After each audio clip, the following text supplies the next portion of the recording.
ఇవాళ వీరోజు మందరి పెట్టి నువ్వు ఏ రాజ్యాలు వెళ్ళిపోతావు ఏ దేశాలు వెళ్ళిపోతావు చిన్ననాడు నుండి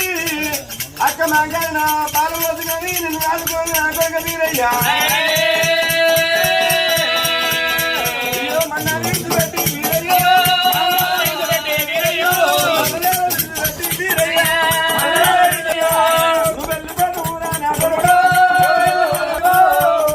పెట్టి నన్ను విడిచిపెట్టి నువ్వు వెళ్ళిపోతా